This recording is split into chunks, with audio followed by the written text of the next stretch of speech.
Hey star soul family, welcome back to my channel. और अगर आप इस चैनल पर नए हो तो दी स्टार टैरो हिंदी में आपका बहुत बहुत बहुत स्वागत है। तो लोगों के ये क्वेश्चंस होते हैं कि हमें अपने कुल देवी कुल देवता का नाम नहीं पता, हम कैसे पूजा करें, और बहुत सारे भ्रम फैला दिए गए हैं। जब तक आप अपने कुल देवी देवता को नहीं पूजोगे तब तक आपका किसी भी भगवान को पूजने का कोई मकसद नहीं होगा। जब तक आप अपने पितरों को नहीं पूजोगे और तब तक कोई वो नहीं होगा, आपके पितर आपसे खुश नहीं है तो कुछ नहीं हो सकता। और सभी लोग पंडित ब्राह्मण वाली फैमिली से नहीं होते। सबका अपनी अपनी फील्ड है, अपने अपने कल्चर हैं, अलग अलग कल्चर, अलग अलग स्थान पे जब कल्चर बदल जाते हैं एक ही धर्म एक ही जात के लोगों में, तो ये सारी बातें सबके लिए कैसे लागू होगी, है ना।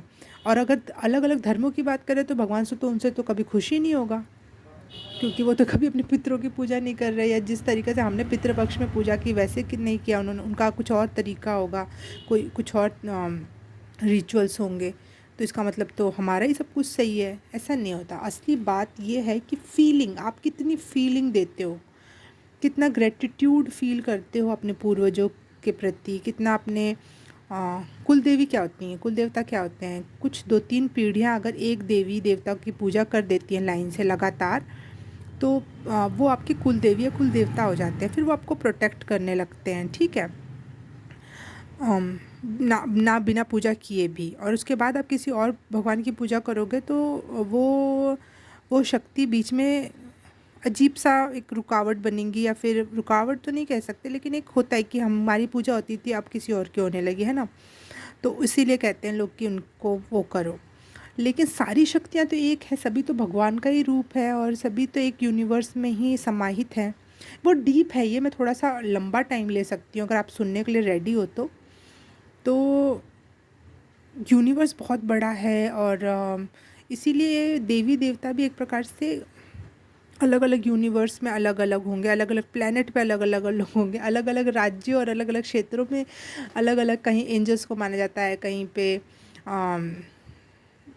कहीं और के देवी देवता कुछ कुछ कुछ, है ना। कहीं कहीं तो किसी एक स्थान विशेष का ही वो देवी देवता होते हैं। तो वो शक्तियाँ बांट दी जाती हैं लोगों का ख्याल रखने के लिए। एक प्रकार से वो परम शक्ति के एम्प्लॉयज़ होते हैं। अब सुनने में आपको बहुत बुरी लग सकती है बात, लेकिन एम्प्लॉयज़ मतलब वो उन्हीं का ही एक छोटा सा भाग होता है, ठीक। वो आपके लिए काम करते हैं, वो आपसे प्यार चाहते हैं, और आप उनको प्यार देते हो, वो आपको प्यार देते हैं बदले में। सारा खेल भावनाओं का है। और अगर हम किसी भगवान की पूजा करें लेकिन हम अपने पूर्वजों को रिस्पेक्ट नहीं करते हैं, मन में उनके लिए कोई भाव ही नहीं है, तो भगवान भी सोचेंगे ना ये तो अपनों का नहीं हुआ तो हमारा क्या होगा, ठीक है। इस वजह से कहा जाता है कि पूर्वजों की पूजा और कुल देवी देवता की पूजा ज़रूरी है। ये नहीं है कि कोई बंदिश है कि नहीं नहीं जब तक आप पूजोगे नहीं, वो इंटेंशंस हैं कि भाई आप हमारी पूजा क्यों करने लगे अचानक से, क्या आप हमसे कोई सिद्धि चाहते हो, और सिद्धि चाहते हो तो हम तो नहीं देंगे, तुम तो अपनों के नहीं हो, अपने अपने पूर्वजों के नहीं हो, अपने कुल देवी देवता के नहीं हो, तो हमारे क्या होगे। एक एनर्जी होती है, एक समझ के लिए समझा रही हूँ मैं, ठीक है। इसीलिए बोला जाता है कि ऐसा ऐसा करना चाहिए। एक रीति रिवाज अगर कॉमन या बहुत कम समझदार लोगों को समझाने के लिए एक तरीके होते हैं कि ऐसा करो पहले, फिर ऐसा करो, फिर वैसा करो, फिर वैसा करो। लेकिन जब आपकी समझ ज़्यादा हो जाती है, जब आप ज़्यादा एनर्जी समझने लगते हो, कनेक्ट करने लगते हो, तो सबका एक ही मकसद है, प्यार देना और आपकी हेल्प करना, और आपको भी पवित्र करना। एनर्जी से जुड़ने का मतलब ये नहीं होता कि आपके लिए काम करेंगे, वो आपको और पवित्र और लायक बनाते चले जाते हैं। कभी वो परीक्षा लेंगे, कभी आपको थोड़ा सा प्यार देंगे, ठीक है। एक टीचर जैसे हो जाते हैं आपके, अच्छे ग्रेड्स देंगे, कभी कुछ कभी कुछ कभी कुछ, ठीक है। तो इन बातों में ना फंस कर, अगर आपको नहीं पता आपके देवी देवता कौन है, क्या रिचुअल्स किए जाते हैं, या फिर पूर्वजों को कैसे पूजा जाता है, उनको कैसे ग्रेटिट्यूड देना है, लेकिन आपके अंदर भावना है, आप सच में उनको रिस्पेक्ट करते हो, आप सच में अपने अस्तित्व, आप इस अस्तित्व में इस समय उजागर हो बिकॉज ऑफ योर पूर्वज और बिकॉज ऑफ योर कुल देवी देवता, क्योंकि उन्होंने अगर आपके पूर्वजों का प्रोटेक्शन नहीं किया होता तो हम भी नहीं होते इस समय, है ना।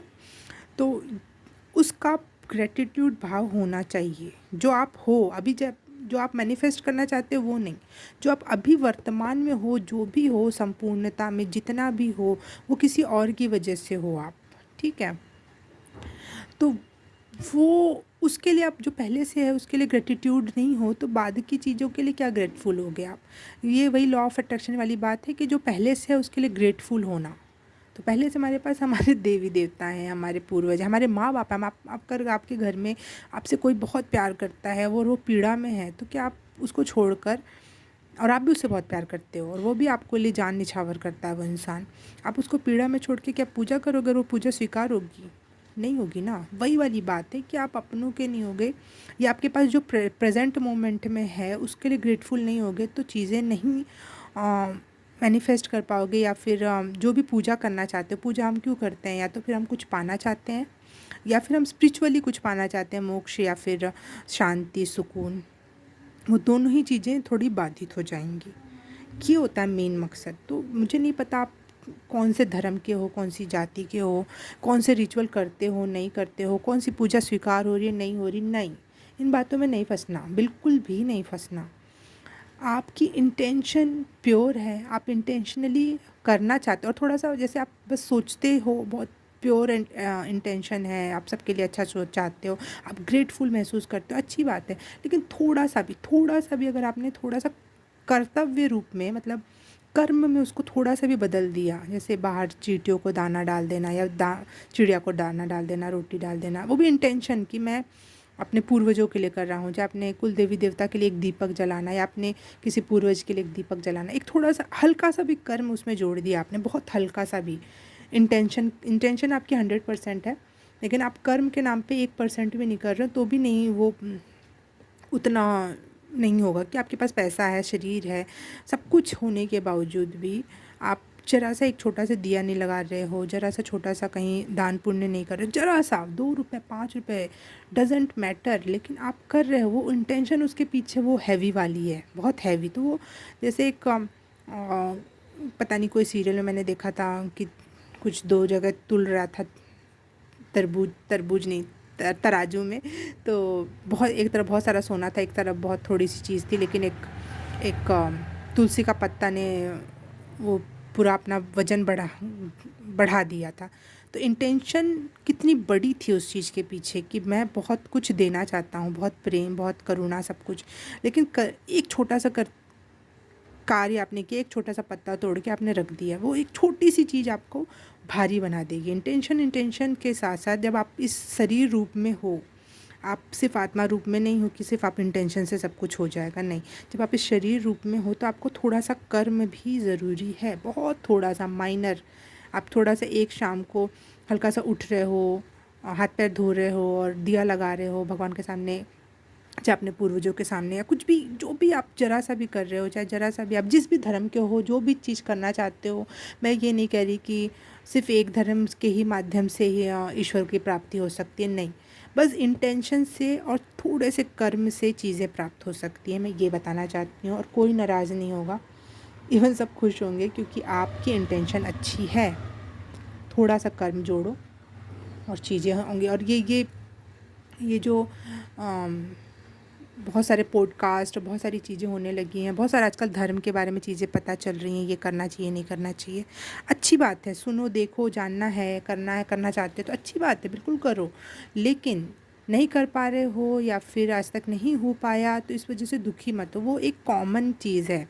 जैसे छोटे बच्चों को पढ़ाया जाता है कि पहले अ आ इ ई क ख ख सीख लो, फिर शब्द जोड़ना, फिर बड़े बड़े शब्द सीखना, फिर बड़ी बड़ी बातें जोड़ के लिखना, और फिर कभी कभी हो सके तो आप इतने हाई लेवल पे पहुंच जाओ कि अपना खुद का एक शब्द क्रिएट करो और आप सारी दुनिया से मनवा सको कि ये शब्द की वैल्यू है इतनी लेवल पर, है ना। तो जब आप हायर लेवल पे पहुंच जाओगे तो आप क ख ग घ में नहीं फंसोगे, है ना।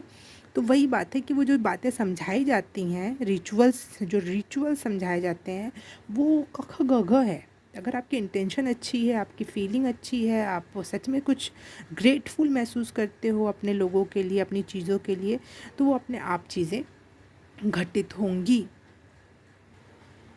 जो लड़कियों का ये सवाल होता है हम किस पितृ को पूजें, हम किस कुल देवता को पूजें, क्योंकि हमारी शादी होने के बाद हमारे पितृ बदल जाते हैं, हमारे कुल देवता बदल जाते हैं।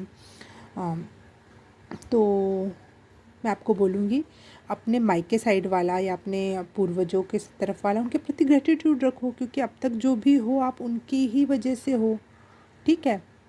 इवन अपनी मैं साइंस से रिलेट करके बात करूं तो आपकी जो मम्मी आपकी नानी के पेट में थी, जो उन्होंने उस समय थॉट प्रोसेस रखा, वो थॉट प्रोसेस आपके लाइफ में भी इम्पैक्ट करता है। वो आपके भी जन्म तक वो एनर्जी आपकी मम्मी के शरीर में और आपके शरीर में आती है, वो ठीक है 3 पीढ़ियों तक जाती है। लेकिन वो तो माँ के साइड का हुआ, तो वो लेकिन आपकी तरफ आ रही है ना, वो वहाँ तक आई ना अब तक, तो उनके प्रति तो ग्रेटफुल होना ही होना है। उनका वो तो हमारे पूर्वज होंगे ही, वो तो नॉर्मल भी है कि आपकी मम्मी के मम्मी पापा नानी नाना भी हमारे पूर्वज हैं, तो बिल्कुल उनके प्रति ग्रेटफुल होना है।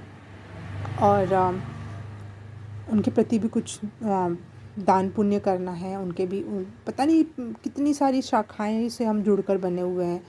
तो सिर्फ हम और एकदम से हम जाके शादी करके कहीं और बस गए और हम वहाँ के कुल देवता पूजने लगे और ये वो, तो एक प्रकार से हम तो अपने लोगों की हमने तौहीन कर दी ना। लेकिन अब जिसके सवाल शरीर में ये सवाल है कि नहीं मैं तो सिर्फ अपने माँ बाप के तरफ वाले कुल देवी देवता पूजूंगी और लड़के वाला अपना देख ले, है ना। तो ये भी नहीं हो सकता, क्योंकि आप उठ के जा रहे हो कहीं और, आप अपनी मिट्टी अपना सब कुछ अपनी जड़ें उखाड़ के अब कहीं और की मिट्टी में जा रहे हो लगाने। तो आपको वहाँ की मिट्टी, वहाँ की पानी की एक्सेप्टेंस चाहिए, तभी वो आपको एनर्जी प्रोवाइड करेंगे ताकि आप वहाँ फलो फूलो। तो आपको वहाँ के भी किसी की पूजा नहीं करनी है, क्योंकि पितरों की पूजा स्पेशली पुरुष ही करते हैं। तो वहाँ के भी पितरों के प्रति आपको ग्रेटफुल होना पड़ेगा, क्योंकि वहाँ आके आप स्टार्ट हुए ना, वापस से शुरू हुए। एक चावल की भांति जब चावल लगाया जाता है तो एक बार लगाया जाता है, फिर कुछ दिनों बाद उखाड़ कर फिर से दूसरी जगह पर डुबोया जाता है। तो दोनों ही मिट्टी को सलाम करना है आपको, ठीक है। ग्रेटफुल होना है आपको हर तरफ से, इवन दादी दादा ही नहीं, नानी नाना के तरफ से के लिए भी, ओके। जितने भी हैं, जितने भी, अब जितना ज़्यादा ग्रेटफुल रहोगे लाइफ में, अब इतनी ही ज़्यादा आप खुश भी रहोगे, इसमें तो कोई वो सवाल ही नहीं उठता। और सेकंड थिंग ये है कि जो लोग सोचते हैं कि नहीं हम क्यों करें पति की तरफ का ये वो, तो जो महिलाएं अपने लाइफ में यही होता है, शादी होती है, बच्चा होता है, तो जब औरत अपने शरीर में बच्चा रखती है अपने पति का, जब बनता है पेट में बच्चा, तो बच्चा वो डीएनए चेंज होता है बच्चे की वजह से। तो वो औरत जो महिला प्रेग्नेंट है उसके भी शरीर में बहुत सारे डीएनए चेंज हो जाते हैं प्रेगनेंसी के दौरान। तो वो इसीलिए कहा जाता है कि पति परमेश्वर वाली लाइन, या फिर क्या बोलते हैं उसे, पति आगे चल के पिता बन जाता है ना। तो वो वाली एनर्जी इसीलिए होती है क्योंकि उसका डीएनए आपको इम्पैक्ट कर रहा है। आपके भी लाइफ में कुछ जो बीमारी आपको कभी नहीं हुई थी वो बीमारी उसकी वजह से होगी, क्योंकि उसके डीएनए से आ रहा है। या फिर कोई ऐसी बीमारी जो आप बहुत दिनों से झेल रहे थे, लेकिन आप प्रेग्नेंट होने के बाद वो बीमारी, जैसे कोई खुजली थी, आपको खुजली नहीं होगी फिर वो, तो उसके डीएनए की वजह से कुछ चीज़ें सही हो जाती हैं, उसी के डीएनए की वजह से कुछ नई बीमारियां लग जाती हैं, कुछ भी हो सकता है। तो कहीं ना कहीं वो डीएनए का आदान प्रदान आपके और आपके पति के बीच में हुआ, तो आप और ज़्यादा उनके पूर्वजों से कनेक्ट कर पाओगी, और ज़्यादा आप उनके, एक पूर्वज तो थे ही थे आपके, दूसरे पूर्वज भी प्रेगनेंसी के बाद कंफर्म है कि वो आपके पूर्वज हो ही जाएंगे।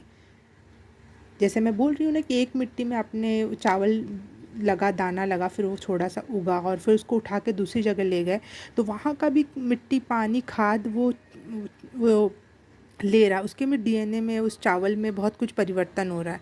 वैसे एक महिला में इतनी सारी खूबी होती है, इसीलिए महिला को पूजनीय माना जाता है। वो अपना शरीर बदल लेती है एक नई पीढ़ी को पैदा करने में, एक नया जनरेशन सामने वाले के बढ़ाने के लिए अपने शरीर की डीएनए और आरएनए और हार्मोन्स बदल लेती है। तो इसलिए औरत बहुत पूजनीय है, बहुत पूजनीय है। तो आप लोग भी इतने ही ग्रेटफुल रहो।